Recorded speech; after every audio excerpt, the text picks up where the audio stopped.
नमस्कार दोस्तों, स्वागत है आपका स्टडी ऑनलाइन चैनल पर। दोस्तों, आज इस वीडियो में हम देखेंगे शिवाजी और उनका प्रशासन। शिवाजी के बारे में जानेंगे कि शिवाजी कौन थे तथा उनके प्रशासन के बारे में, यानी उनके जो अंतर्गत जो साम्राज्य था, उनका शासन था, उसके अंतर्गत कौन कौन से प्रमुख पद रहे थे, कौन कौन से मंत्री रहे, उनके बारे में जानेंगे। और जितनी प्रमुख बातें जो शिवाजी के बारे में गवर्नमेंट एग्ज़ाम या कॉम्पिटिटिव एग्ज़ाम किसी में भी पूछे जाते हैं, वह सारे हम यहाँ पर कवर करेंगे। और दोस्तों, इस वीडियो में आपको इतना मैटर मिल जाएगा कि शिवाजी के बाहर जो शिवाजी से संबंधित प्रश्न पूछे जाते हैं, उसमें इसके बाहर शायद ही कोई प्रश्न हो। और इसके अलावा जो पेशवा जो थे, मराठा के अंतर्गत जो पेशवा शासन था, उसके बारे में हम जो अगले आने वाली वीडियो में देखेंगे। और इस वीडियो में हम प्रमुख रूप से जिसको फोकस करेंगे, शिवाजी और उनका प्रशासन। तो शुरू करते हैं शिवाजी। तो शिवाजी के बारे में जानते हैं। तो सबसे पहले शिवाजी के बारे में प्रमुख बातें देखते हैं। एक तो शिवाजी का जो जन्म या इनके जो माता पिता थे, उनके बारे में देखते हैं। तो शहाजी भोसले ये शिवाजी के पिता थे, और इनकी माता का नाम था जीजाबाई। तो प्रमुख सवाल बन सकता है कि शिवाजी के माता पिता या पिताजी कौन थे। तो शहाजी भोसले, और माता का नाम था इनका जीजाबाई। अब शिवाजी के जन्म के बारे में देखते हैं, इनका जन्म कब हुआ। तो दोस्तों, शिवाजी के जन्म के बारे में सवाल अधिकतर पूछा जाता है। तो इनका जन्म हुआ था 1627 ईस्वी में। 1627 ईस्वी में इनका जन्म हुआ, और ये जन्म हुआ इनका शिवनेरी के किले में। वहाँ पर एक शिवनेरी देवी थी, तो उन्हीं के नाम पर इनका नाम भी जो है शिवाजी पड़ा, और शिवनेरी दुर्ग में इनका जन्म हुआ। और कब हुआ? 1627 में। अब हम देखते हैं शिवाजी के बारे में कुछ और प्रमुख बातें जिनके बारे में सवाल बन सकते हैं। तो यहाँ प्रशासन हम बाद में देखेंगे। मुख्यतः पहले शिवाजी के व्यक्तित्व या व्यक्तिगत जो जानकारियाँ हैं वो देखते हैं। शिवाजी की पत्नियाँ, इनके बारे में भी कभी सवाल पूछा जा सकता है। तो शिवाजी की जो टोटल पत्नियाँ थी वह थी 7।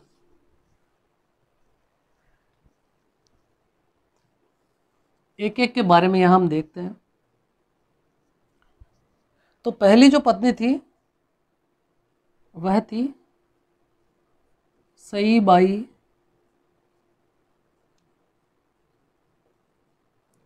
निम्बालकर। सईबाई निम्बालकर जो थी, इनकी पहली पत्नी थी, प्रथम पत्नी, फर्स्ट, जो इनकी वाइफ फर्स्ट पत्नी थी, प्रथम पत्नी सईबाई निम्बालकर थी। और इन्हीं सईबाई निम्बालकर के, शिवाजी और सईबाई निम्बालकर के जो पुत्र हुआ,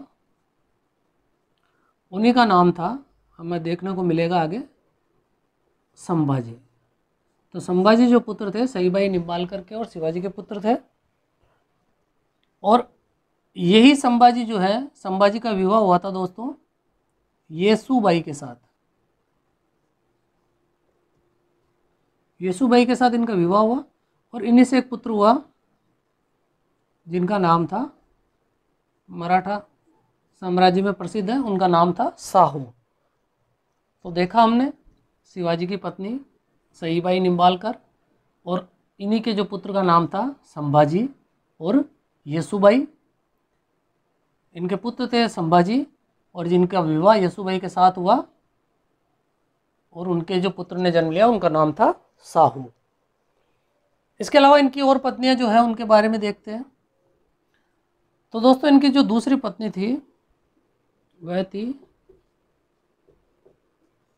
सोयराबाई।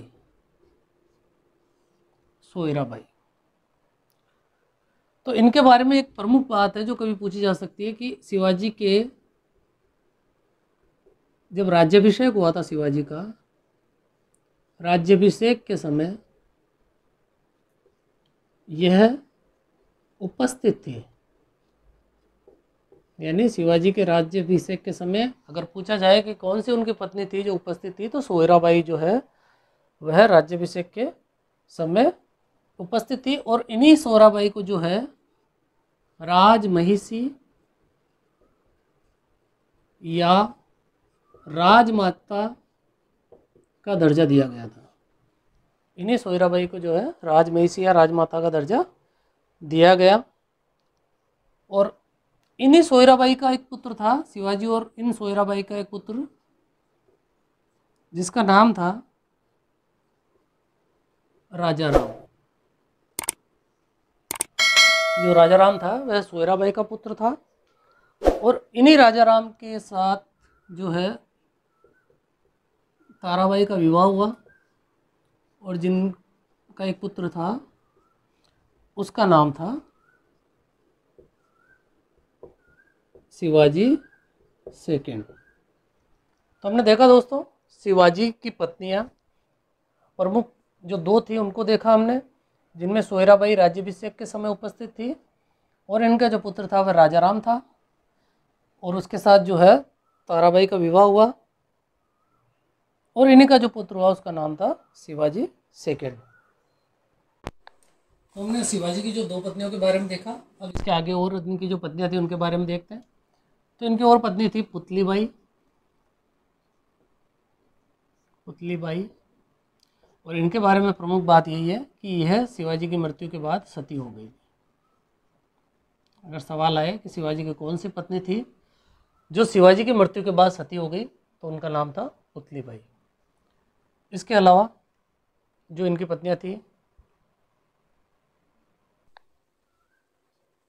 वो थी सकवारबाई। उसके अलावा इनकी और पत्नी थी गुणवंताबाई,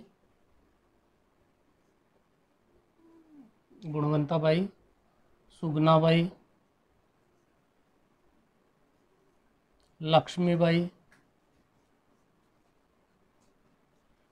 तो हमने दो देखा था इनकी पत्नियां, साईबाई निम्बालकर, सोयराबाई, उसके बाद पुतलीबाई जो सती हो गई, स्क्वारबाई, गुणवंताबाई, सुगनाबाई और लक्ष्मीबाई। ज़्यादातर जो सवाल इनकी तीन पत्नियों के बारे में पूछा जाता है, जो हमने देखा था साईबाई निम्बालकर जिनके पुत्र संभाजी थे, और उनके जो संभाजी के पुत्र थे साहू। और उसके बाद हमने देखा सोयराबाई जिनका जो कि राज्याभिषेक के समय उपस्थित थी, और जिन्हें राजमाता का दर्जा दिया गया था, और उनके पुत्र का नाम था राजा राम, जिनसे कि शिवाजी सेकेंड और उनके पुत्र ने जन्म लिया। और उसके बाद हमने देखा ये पुतलीबाई जो कि शिवाजी की मृत्यु के बाद सती हो गई थी। अब आगे हम देखते हैं शिवाजी के बारे में कुछ और अन्य प्रमुख बातें। तो शिवाजी के प्रमुख बातों में आता है शिवाजी के जो गुरु। इनसे भी सवाल पूछा जाता है कि शिवाजी के गुरु कौन थे। तो शिवाजी के जो गुरु थे वह थे समर्थ रामदास। ये शिवाजी के गुरु थे। इंपॉर्टेंट सवाल बन जाता है। शिवाजी के गुरु समर्थ रामदास, जिन्होंने कि शिवाजी को नैतिक और आध्यात्मिक शिक्षा दी थी। इन्हीं समर्थ गुरु रामदास की कुछ किताबें प्रसिद्ध हैं, जो भी पूछा जा सकता है। जो इनकी किताब थी, तो प्रमुख किताब थी एक इनकी दासबोध। कई बार पूछा जाता है दासबोध किसकी किताब है, तो दासबोध जो है वह समर्थ गुरु रामदास उनकी किताब है। इसके अलावा इनकी एक और किताब थी आनंद भुवन। ये इनकी और प्रमुख किताब है, जिसमें दासबोध कई बार पूछा जाता है। और ये जो समर्थ रामदास जो थे दोस्तों, यह भगवा रंग के कपड़े पहनते थे, और इन्हीं से प्रभावित होकर जो शिवाजी जो थे उन्होंने अपने झंडा जो था, शिवाजी को जो झंडा था उसका रंग भी इन्होंने भगवा रखा था, इन्हीं समर्थ गुरु के रामदास से प्रभावित होकर। इसके अलावा हम देखते हैं शिवाजी के बारे में, शिवाजी के जो संरक्षक थे उनके बारे में देखते हैं। तो दोस्तों शिवाजी के जो संरक्षक थे वह थे दादा कोंडदेव। ये शिवाजी के संरक्षक थे और ये ब्राह्मण थे। और इन्होंने जो है, जैसे उन्होंने नैतिक और आध्यात्मिक शिक्षा या धार्मिक शिक्षा दी थी समर्थ रामदास ने, इन्होंने शिवाजी को जो है सैनिक व असैनिक शिक्षा दी थी। इन्होंने सैनिक व असैनिक शिक्षा शिवाजी को दी। और इन्हीं के प्रभाव में आकर दादा कोंडदेव के प्रभाव में आकर शिवाजी ने जो है रायरी पहाड़ी जो थी, रायरी पहाड़ी, यहाँ पर एक मंदिर था रायेश्वर मंदिर। जो रायेश्वर मंदिर है, इसी में इन्होंने जो है हिंदू पुनरुद्धारक या हिंदू पुनरुद्धारक और हिंदू पद वासाही की कसम खाई या शपथ ली थी। अब हम देखते हैं शिवाजी का विस्तार, किस प्रकार शिवाजी का विस्तार हुआ उसको देख लेते हैं।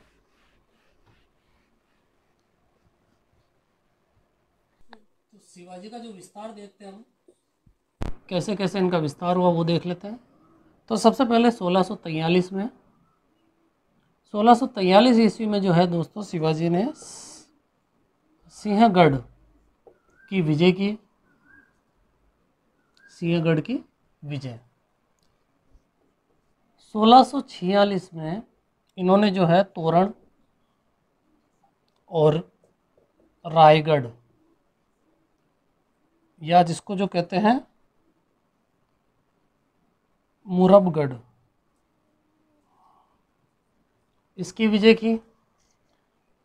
1647 ईस्वी में कोंडाणा और चाकन की विजय की। 1654 में इन्होंने पुरंदर की विजय की।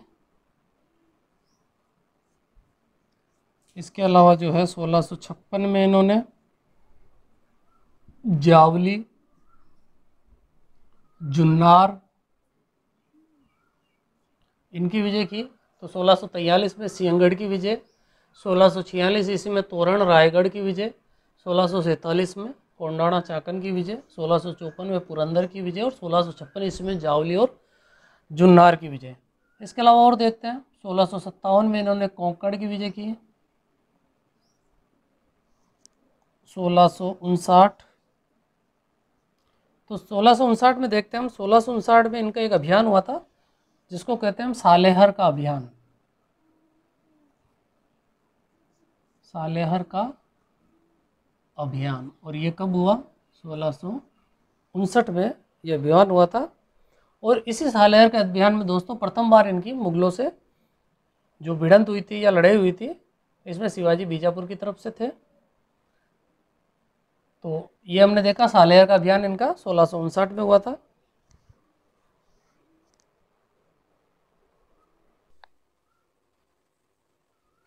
इसके अलावा और जहाँ सवाल बन सकते हैं वो देखते हैं। एक और सन आता है 1663। तो दोस्तों 1663 में जो है शाइस्ता खां जो था उसके ऊपर शिवाजी का हमला, यानी शिवाजी ने शाइस्ता खां पर हमला किया 1663 ईस्वी में। और इनके जो हमले में शाइस्ता खां का अंगूठा कट गया और इसका जो पुत्र था फतेह खां वह मारा गया। और उसके इस हार के बाद में शाइस्ता खां जो था, औरंगजेब ने उसको दक्कन से हटाकर उसको बंगाल भेज दिया था। उसके बाद इन्होंने जो है, औरंगजेब ने पहले शाइस्ता खां को भेजा था, उसके बाद औरंगजेब ने जय सिंह को भेजा शिवाजी का दमन करने के लिए। और दोस्तों एक प्रमुख तिथि आती है 1664 ईस्वी। तो यह 1664 ईस्वी बहुत ही इम्पोर्टेंट सवाल इससे आता है कि शिवाजी ने जो है सूरत की प्रथम लूट, यानी प्रथम बार सूरत को लूटा था शिवाजी ने 1664 ईस्वी में। याद रखिएगा दोस्तों ये डेट 1664 ईस्वी, सूरत की प्रथम लूट। कई बार ये सवाल पूछा जाता है। तो सूरत की जो प्रथम लूट थी वहाँ शिवाजी को 1 करोड़ रुपए इस लूट से प्राप्त हुए थे। और इस घटना का जो वर्णन किया था, पूछा जा सकता है, तो इस घटना का जो वर्णन किया वह किया था जॉर्ज ऑक्सडाइन ने। एक अंग्रेज था जॉर्ज ऑक्सडाइन, इसने जो है इस घटना का, पूरी घटना का, सूरत की लूट का वर्णन किया था। और इस समय जो सूरत की कोठी के जो अंग्रेज रेजिडेंट थे, यहाँ के जो अंग्रेज रेजिडेंट थे उनका नाम भी पूछा जा सकता है। तो वह थे रे जेन लेंको लास्ट। ये अंग्रेज रेजिडेंट इस समय सूरत में थे। अब देखते हैं इसके आगे हम शिवाजी के बारे में और प्रमुख बातें। तो दोस्तों एक डेट आती है 22 जून 1665। दोस्तों ये मोस्ट इम्पोर्टेंट डेट है, कई बार पूछी जाती है। तो आखिर ये है क्या? तो 22 जून जो 1665 है, इस समय एक प्रमुख संधि हुई थी जिसको कहते हैं पुरंदर की संधि। तो डेट कई बार पूछी जाती है। 22 जून 1665 को कौन सी संधि हुई थी? तो हुई थी पुरंदर की संधि। और इसी पुरंदर की संधि में एक विदेशी यात्री था, वह उपस्थित था, ये भी पूछा जा सकता है। एक विदेशी यात्री उपस्थित था, उसका नाम था मनुची। पूछा जा सकता है पुरंदर की संधि के समय कौन सा विदेशी यात्री जो है वह उपस्थित था, तो उसका नाम हो गया मनुची। अब ये पुरंदर की जो संधि है किस किस के बीच हुई वह देखते हैं। एक तरफ थे शिवाजी और दूसरी तरफ थे जय सिंह, जिसको कि औरंगजेब ने भेजा था। इन दोनों के मध्य जो है ये पुरंदर की संधि हुई। और कब हुई? 22 जून 1665 को। अब इस पुरंदर की संधि को लेकर इसकी जो शर्तें थी, मुख्य शर्तों से सवाल पूछे जा सकते हैं कि कौन कौन सी शर्तें थी या कौन से शामिल नहीं थी, या कथन कारण में भी आ सकते हैं। तो वह देख लेते हैं हम। इसकी पुरंदर की संधि की जो है प्रमुख शर्तें कौन कौन सी थी।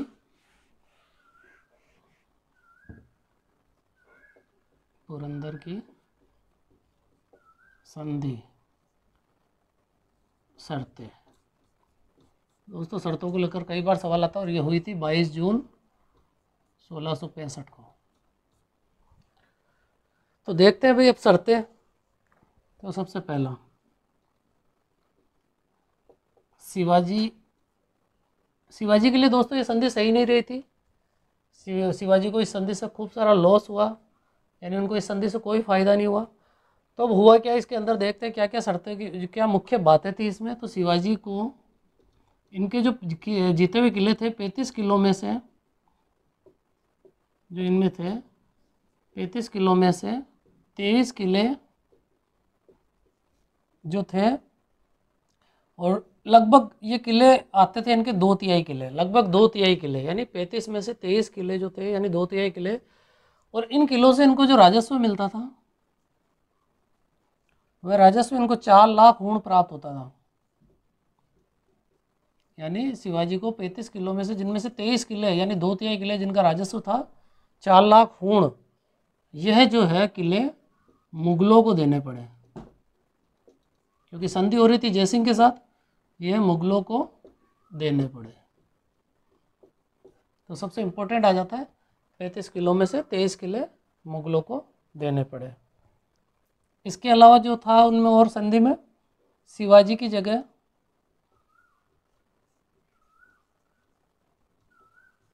उनका पुत्र, शिवाजी की जगह उनका पुत्र जो है, उस पुत्र का नाम था संभाजी। इसको जो है मुगल सेवा में, पुत्र को मुगल दरबार में, यानी शिवाजी के पुत्र जो था वह मुगल दरबार में मुगल सेवा में शामिल होगा। मुगल सेवा में शामिल, यानी संभाजी को शामिल किया गया मुगल सेवा में। और इन्हीं संभाजी को जो है मुगल सेवा में इनको 5,000 का मनसब दिया गया। तो आ सकता है शिवाजी का कौन सा पुत्र था जो मुगल दरबार में मुगल सेवा में शामिल हुआ, तो उसका नाम था संभाजी, और इनको 5,000 का मनसब मुगल दरबार द्वारा, मुगल शासक औरंगजेब द्वारा प्रदान किया गया था। इसके अलावा और देखते हैं संधि की शर्तें। 2 शर्तें हमने देखी। अगली प्रमुख शर्त जो थी, शिवाजी जो है बीजापुर पर हमला नहीं करेंगे। शिवाजी बीजापुर पर हमला नहीं करेंगे, और अगर इसके अलावा देखो दोस्तों शर्तें क्या क्या थी। शिवाजी बीजापुर में हमला नहीं करेंगे यदि मुगल सेना बीजापुर पर हमला करती है, यानी खुद को नहीं करने दे रहे उनको, लेकिन मुगल सेना खुद का हक जता रही है, बीजापुर पर हमला करती है,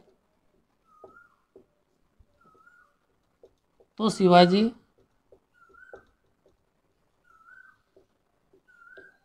जो है उनकी मदद करेंगे। किसकी? मुगल सेना की।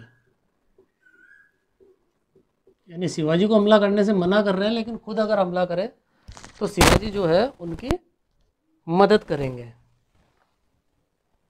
और मदद कैसे करेंगे? जो शिवाजी जो है उन मुगल सेना को मार्ग देंगे, उनके रसद की पूर्ति कराएंगे, खाद्य उपलब्ध कराएंगे, इसके अलावा जो है सैन्य सहायता करेंगे। तो ये इस प्रकार ये मुगल सेना की सहायता करेंगे, ये भी शर्त इन पे थोप दी गई थी। इसके अलावा शिवाजी को क्या मिला? शिवाजी को जो है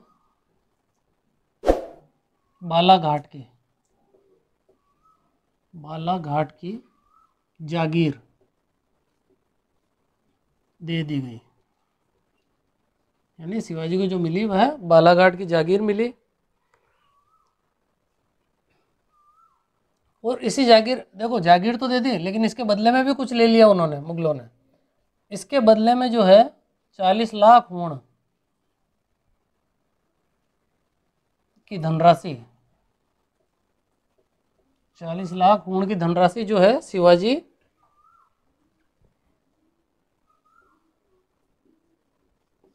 चौदह किस्तों में मुगलों को देंगे। यानी इस जागीर के बदले इतनी बड़ी रकम उनको मुगलों को देनी पड़ी।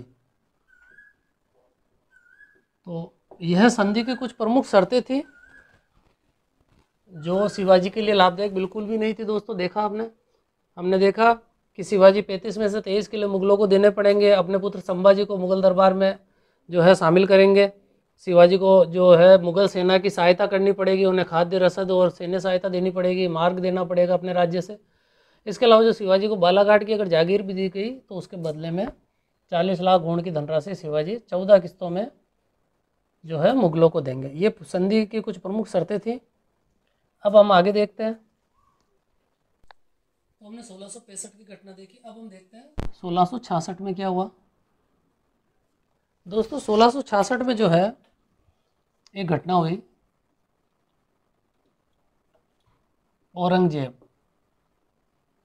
औरंगजेब का जो है 50वां जन्मदिन था। इसमें शिवाजी को भी बुलाया गया। तो शिवाजी जो है उनके जन्मदिन पे आगरा पहुँचे, आगरा के किले जो थे वहाँ पहुँचे। और यहाँ पर जो है कई बार सवाल पूछा जाता है शिवाजी कहाँ रुके थे, तो शिवाजी यहाँ पर एक भवन बना हुआ है, जयपुर भवन। दोस्तों कन्फ्यूज मत होना, जयपुर भवन राजस्थान में नहीं, ये आगरा में बना हुआ था।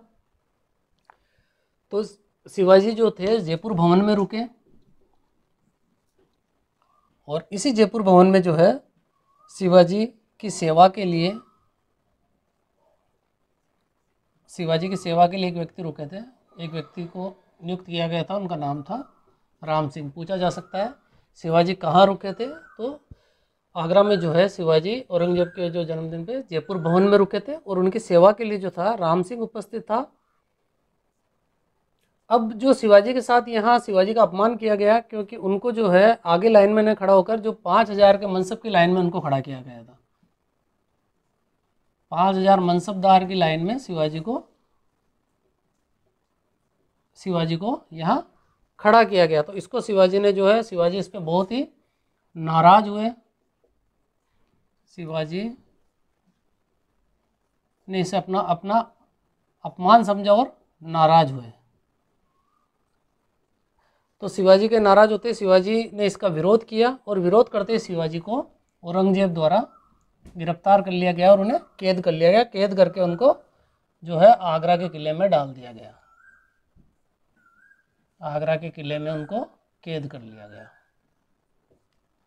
तो यहाँ जो इम्पोर्टेंट सवाल बनते हैं दोस्तों, एक तो जयपुर भवन और इनकी सेवा में जो राम सिंह था वह था, और शिवाजी नाराज क्यों थे, क्योंकि इनको 5000 के मनसबदार की लाइन में इनको खड़ा कर दिया था, जो कि शिवाजी ने अपने काबिल नहीं समझा, क्योंकि शिवाजी ने इसको अपना अपमान समझा और इसके बाद उन्होंने विरोध किया और विरोध करते ही जो औरंगजेब ने उनको वह गिरफ्तार करके आगरा के किले में डाल दिया।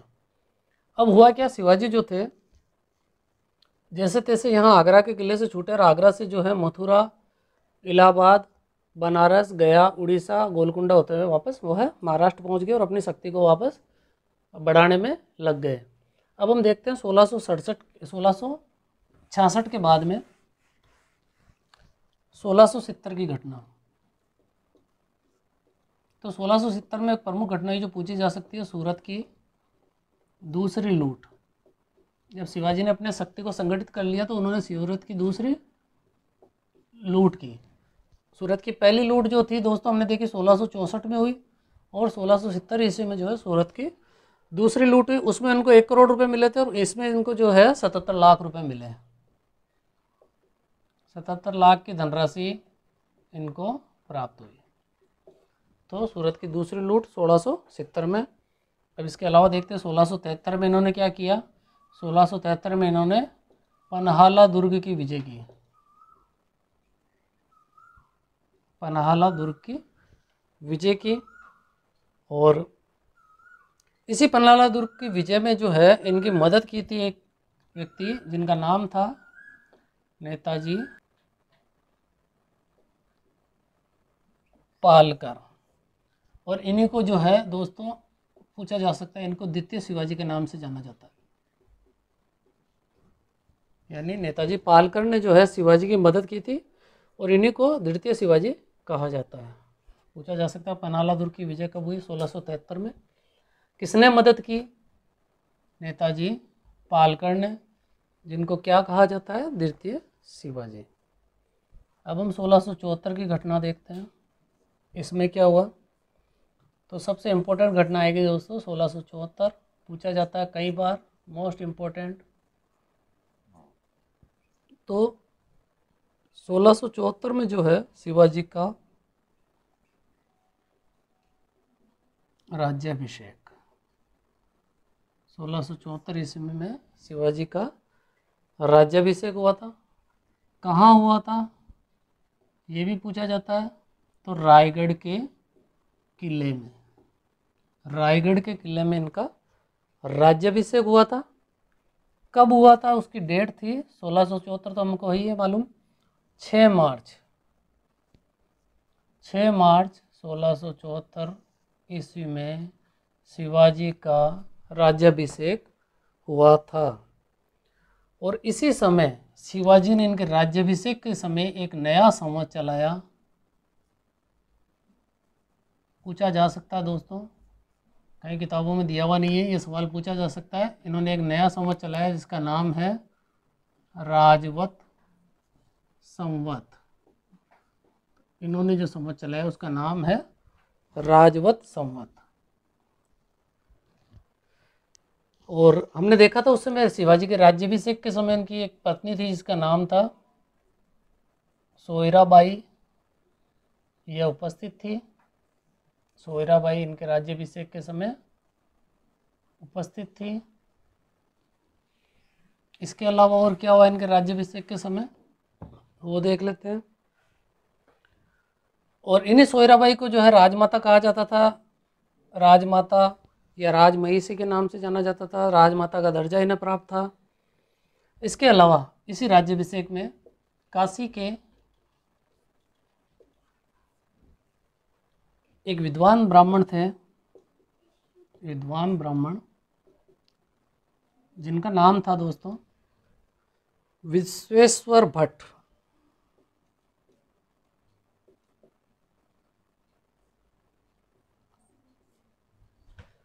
काशी के विद्वान ब्राह्मण विश्वेश्वर भट्ट जो थे, इनके द्वारा जो है इनका राज्याभिषेक पवित्र गंगाजल, दोस्तों इन्हीं विश्वेश्वर भट्ट को नाग भट्ट भी कहा जाता है। नाग भट्ट, कभी नाम आ जाए नाग भट्ट तो वो भी राइट होगा।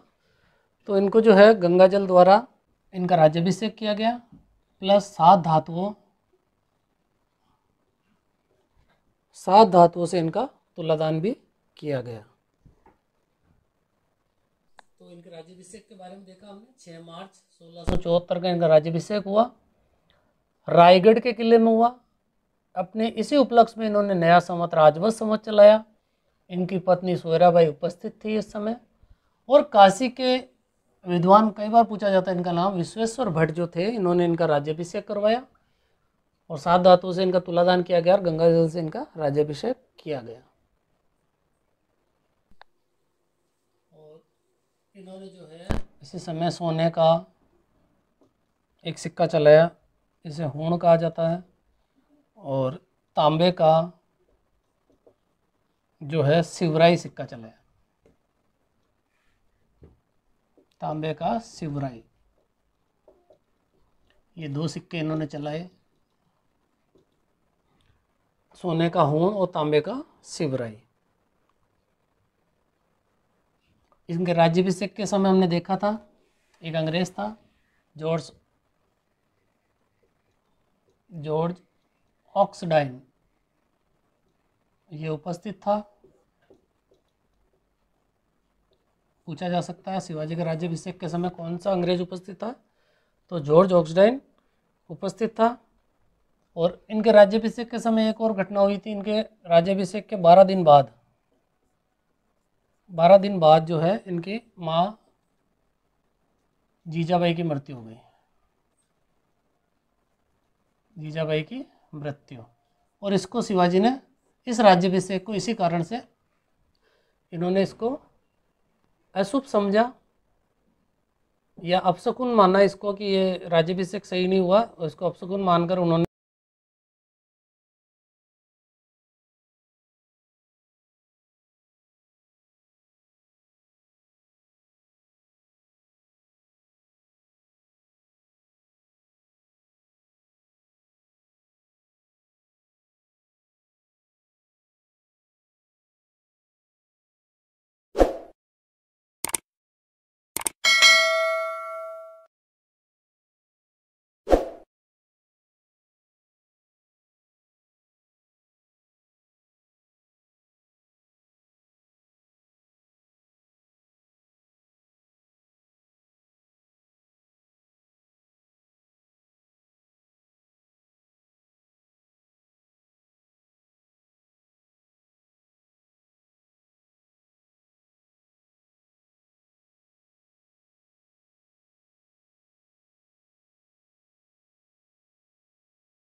तो प्रशासन के अंदर देखते हैं तो एक ही इम्पोर्टेंट, सबसे पहले तो यही सवाल बन जाता है इनका जो प्रशासन है उसमें देखते हैं हम। सामान्य प्रशासन था उसको देखते हैं।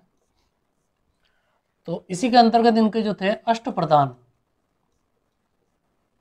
दोस्तों हम देखते हैं अष्ट प्रधान हुआ, अष्ट दिग्गज वह थे कृष्णदेव राय के समय जो कवि थे।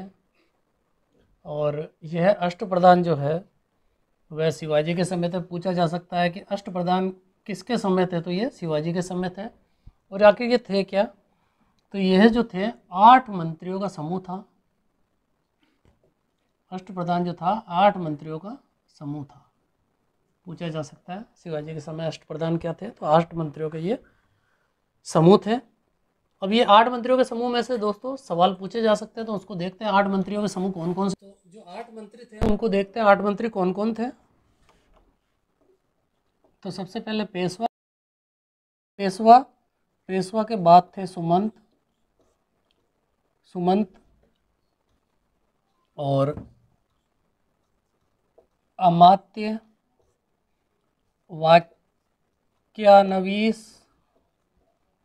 देखा हमने पेशवा, सुमंत, अमात्य, वाक्यानवीस। वाक्यानवीस के बाद एक और प्रमुख पद सर ए नौबत। सर ए नौबत के बाद था दोस्तों सचिव, सचिव के बाद पंडित राव, और पंडित राव के बाद में थे न्यायाधीश। तो ये जो 8 मंत्रियों का जो समूह था शिवाजी का, उनमें ये प्रमुख थे, जिसमें पेशवा, सुमंत, अमात्य, वाक्यानवीस, सर ए नौबत, सचिव, पंडित राव और न्यायाधीश। अब इनको देखते हैं हम, इनके बारे में कुछ प्रमुख जानकारी जहाँ से सवाल बनते हैं वह देखते हैं इन 8 के बारे में। तो ये पेशवा जो थे, यह शिवाजी ने एक उपाधि धारण की थी छत्रपति की। तो छत्रपति के बाद दूसरा प्रमुख पद, यानी छत्रपति के बाद दूसरा प्रमुख पद जो था वह पेशवा ही था।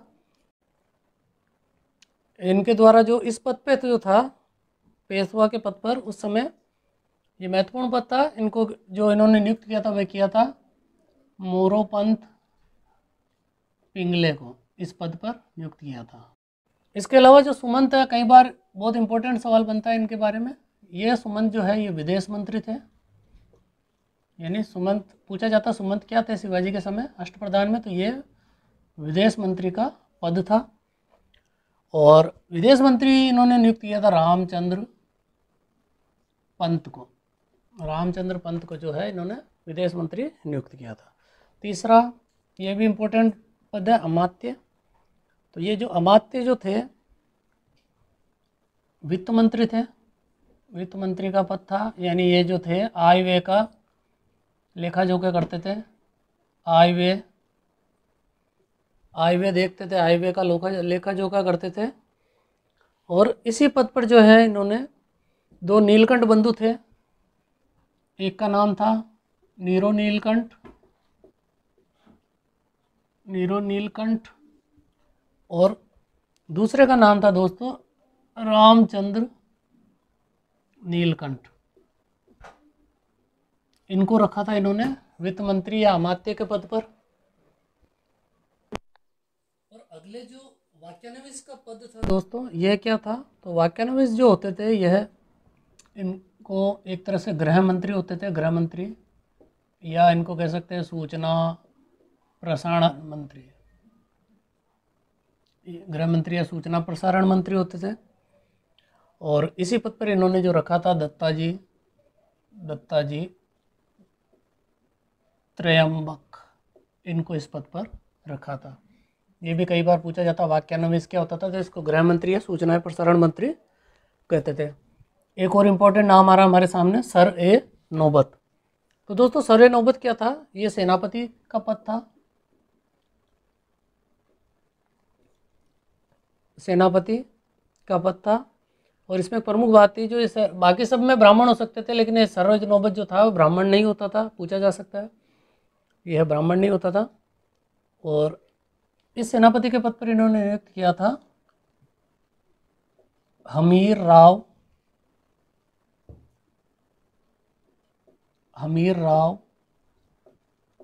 मोहिते। इनको इन्होंने नियुक्त किया था, हमीर राव मोहिते को। अगला पद देख रहे हैं हम दोस्तों, सचिव। तो सचिव क्या होता था, ये दैनिक पत्राचार, ये संभालता था दैनिक पत्राचार का कार्य। और इस पद पर रखा था अन्नाजी जो थे दत्तोपंत। अन्नाजी दत्तोपंत को इन्होंने इस पद पर रखा था। अगले हम देखते हैं पंडित राव क्या था। पंडित राव जो पद है दोस्तों, ये धार्मिक मामले देखते थे। नाम से स्पष्ट हो रहा पंडित, तो यह जो थे धार्मिक मामलों का प्रधानता, धार्मिक मामले देखता था। और इसी पद पर इन्होंने जो रघुनाथ राव को रखा था, रघुनाथ राव। तो ये हमने देखा, सचिव दैनिक पत्राचार का कार्य करता था, और पंडित राव जो था धार्मिक मामले देखता था। अब लास्ट आता है न्यायाधीश। तो न्यायाधीश हमको पता है न्याय कार्य जो था, इसका न्याय का कार्य था, न्याय संबंधी कार्य देखता था। और इसके लिए जो था इन्होंने नीराजी राव जी को रखा था, नीराजी राव जी, इनको रखा था इस पद पर, न्यायाधीश के पद पर। और दो और प्रमुख विशेषताएं थी दोस्तों, ये जो दोनों पद थे पंडित राव और न्यायाधीश, इनके लिए किसी भी सैन्य विशेषज्ञता की जरूरत नहीं थी। बाकी सब में सैन्य विशेषज्ञता की जरूरत हो सकती थी, लेकिन इसमें जरूरी नहीं थे। किसमें? पंडित राव और न्यायाधीश के पद में। इसके अलावा जो ये इसके बारे में और ये जो अष्टप्रधान थे, अष्टप्रधान जो थे, 8 प्रधान थे, ये पद थे, मंत्री थे, तो इनको जो है शिवाजी नियुक्त करते थे, लेकिन यह जो थे इनकी नियुक्ति जो थे शिवाजी करते थे। परंतु ये स्वतंत्र नहीं होते थे, पूर्णतया स्वतंत्र नहीं होते थे, शिवाजी के अधीन रहकर ही कार्य करते थे। इसके अलावा कुछ अन्य प्रमुख शब्द आते हैं इनके बारे में, शिवाजी के प्रशासन को लेकर कुछ और पद आते हैं, वो देख लेते हैं जहाँ से सवाल बन सकते हैं। तो एक नाम आता दोस्तों चिटनीस। तो ये क्या होते थे? ये जो चिटनीस जो था शिवाजी का निजी सचिव होता था। चिटनीस अगर नाम आ जाए तो ये शिवाजी का निजी सचिव था। और इस पद पर इन्होंने जो है बालाजी आवजी इनको नियुक्त किया था, बालाजी आवजी को नियुक्त किया था। और ये जो पद था ये अष्टप्रधान के समकक्ष ही होता था, अष्टप्रधान में शामिल नहीं था, लेकिन अष्टप्रधान के सिमिलर ही होता था, यानी समकक्ष होता था। अष्टप्रधान के समकक्ष ये पद होता था, कौन सा? चिटनीस। अब हम देखते हैं शिवाजी का प्रशासन के अंतर्गत ही जहाँ सवाल बन सकता है, भू राजस्व प्रशासन। तो शिवाजी के जो भू राजस्व प्रशासन था वह क्या था? सबसे पहली बात यह जो था मलिक अंबर जो था से प्रभावित था, मलिक अंबर से प्रभावित था, जो उसने जो रेतवाड़ी वगैरह की व्यवस्था की थी उस समय, तो उससे शिवाजी पूर्णतः प्रभावित थे। और उन्होंने वही जो चीज़ें हैं अपने भू राजस्व प्रशासन के अंतर्गत लागू की। तो भू राजस्व प्रशासन में देखते हैं कि सबसे ये पूछा जा सकता है कि शिवाजी का भू राजस्व प्रशासन जो है किससे प्रभावित था, या किसके राजस्व प्रशासन से प्रभावित था? तो वह इसका आंसर हो जाएगा मलिक अंबर से प्रभावित था। और शिवाजी ने इसके अंतर्गत क्या किया? रैयतवाड़ी व्यवस्था चलाई, यानी रैयतवाड़ी व्यवस्था स्थापित की। रैयतवाड़ी यानी किसान या प्रजा, यानी सीधे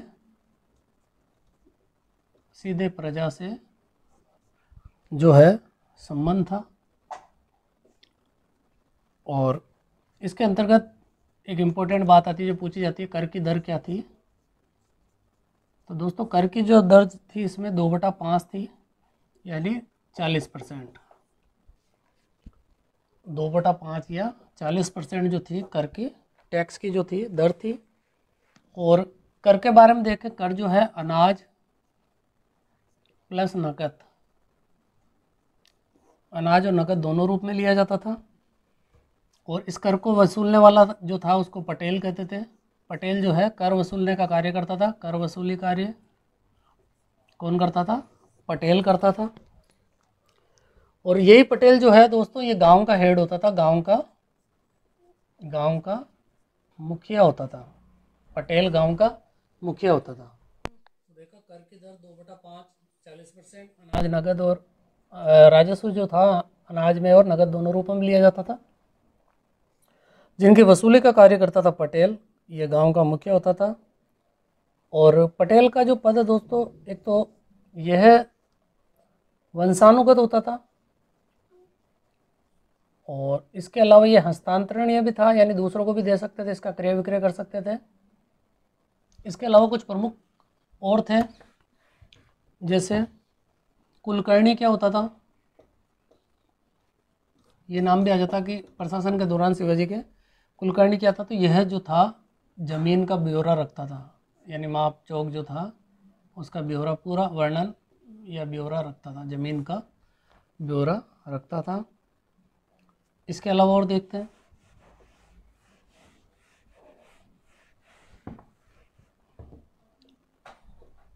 भू राजस्व की पूछा जा सकता है, इम्पोर्टेंट सवाल बनता है। भू राजस्व की न्यूनतम इकाई, न्यूनतम इकाई, तो न्यूनतम इकाई क्या थी? भू राजस्व की जो न्यूनतम इकाई थी वह थी बीघा। पूछा जा सकता है शिवाजी के प्रशासन के दौरान भू राजस्व की न्यूनतम इकाई क्या थी, तो वह थी बीघा। अब बीघा के बारे में देखते हैं। एक बीघा बराबर उस समय जो होता था 20 जरीब या काठी, उस समय कहा जाता, ये इकाई मानी जाती थी। एक बीघा बराबर 20 जरीब या काठी। और ये जरीब और काठी जो थी उस समय भूमापन की इकाई थी। और इसके अंतर्गत जो है इसी 20 में, जैसे 20 जरीब में क्या होता था, 5 हाथ प्लस 5 अंगुल के बराबर होते थे। 20 जरीब क्या होती थी? 5 हाथ या 5 अंगुल प्लस 5 हाथ होते थे और 5 अंगुल उनके बराबर होते थे। इसके अलावा और देखते हैं, एक चावर, यह जो होता था 120 बीघा होता था, 120 बीघा के बराबर होता था एक चावर। इसके अलावा जो किसानों को जो है दोस्तों एक ऋण दिया जाता था बीज वगैरह खरीदने के लिए। बीज है, मवेशी है यानी पशु खरीदने के लिए शिवाजी द्वारा प्रशासन में एक ऋण दिया जाता था दोस्तों, उसका नाम था अगाऊ ऋण। इम्पोर्टेंट है, पूछा जा सकता है कौन सा ऋण दिया जाता था बीज और मवेशी खरीदने के लिए, तो अगाऊ ऋण जो है वह दिया जाता था। इसके अलावा 2 नाम और आते हैं, 12 अलूटे और 12 बलूटे। ये क्या होते थे दोस्तों, ये भी पूछा जा सकता है। शिवाजी के प्रशासन के दौरान ये 12 प्रत्येक गांव में होते थे, प्रत्येक गांव में 12 अलूटे और 12 बलूटे होते थे। ये गांव के सेवक होते थे, गांव के सेवक होते थे। तो हमने देखा शिवाजी का जो भू राजस्व प्रशासन है, जिसमें सवाल बन सकता था कि कर की दर जो थी 2/5 थी या 40%। एक ऋण दिया जाता था किसानों को बीज और मवेशी खरीदने के लिए, जिसका उगाऊ ऋण कहते थे। अब हम देखेंगे शिवाजी के सैन्य प्रशासन के बारे में, तब हमारा ये प्रशासन वाला जो टॉपिक है वो कंप्लीट हो जाएगा। और दोस्तों, प्रशासन के अंतर्गत अगर कोई सवाल पूछा जाएगा शिवाजी का अगर रहा अलग है, शिवाजी का अगर कोई प्रशासन के बारे में सवाल आएगा तो इनसे बाहर नहीं होगा। प्रशासन के हम जो देखेंगे अंतर्गत, सैन्य प्रशासन, सैन्य प्रशासन देखेंगे। हमने पहले देखा था एक पद था सरे नौबत, यह सेनापति होता था, ये पद जो होता था सेनापति होता था। तो हम सैन्य प्रशासन के अंदर का देखते हैं, इनकी सेनाओं के बारे में सवाल पूछे जाते हैं। इनके समय जो थी 3 तरह की सेना थी, पैदल सेना, घुड़सवार सेना, पैदल सेना, घुड़सवार सेना, और इनकी शिवाजी की नौ सेना भी थी, यानी जल सेना। तो 3 तरह की सेनाएं थी, पैदल सेना, घुड़सवार सेना या और नौ सेना। ये पैदल सेना जो थी दोस्तों, ये पाइक के नाम से जानी जाती थी। पूछा जा सकता है पाइक क्या है। पाइक के नाम से जानी जाती थी। घुड़सवार सेना जो थी इसको पागा या वर्गीर, पागा या वर्गीर कहते थे, या के नाम से जानी जाती थी। इसको पैदल सेना को पाइक के नाम से, घुड़सवार सेना को पागा या वर्गीर के नाम से। और जो ये घुड़सवार सेना है, ये सॉरी पैदल सेना है, इसको देखते हैं इसके बारे में। तो सबसे ऊपर वही होता था सारे नौबत, उसके नीचे का जो होता था पद सप्त हजारी, उसके नीचे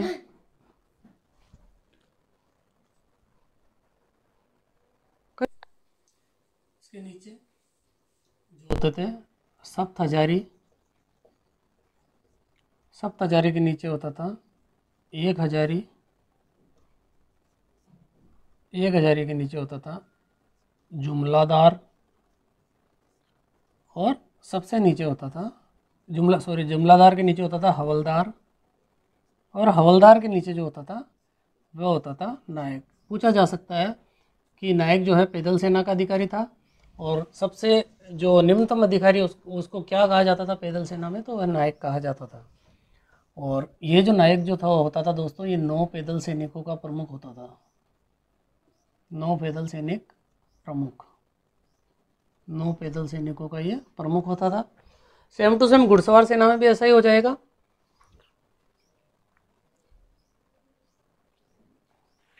लेकिन घुड़सवार सेना जो थी उसमें 2 तरह के घुड़सवार सैनिक होते थे, उनको देखते हैं सबसे पहले। तो 2 तरह के घुड़सवार सैनिक होते थे, एक तो बरगीर और एक होता था सिलेदार।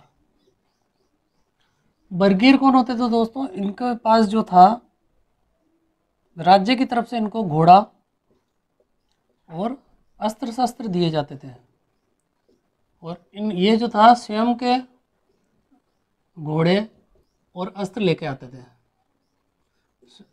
बरगीर जो होते थे उनको घोड़ा और अस्त्र जो था राज्य के द्वारा प्रदान किया जाता था, और यह जो थे सिलेदार तो स्वयं के घोड़े और अस्त्र लिया जाता। तो जाहिर है कि जो सैलरी या जो पेमेंट इनकी होती थी वह सिलेदार की ज़्यादा होती थी।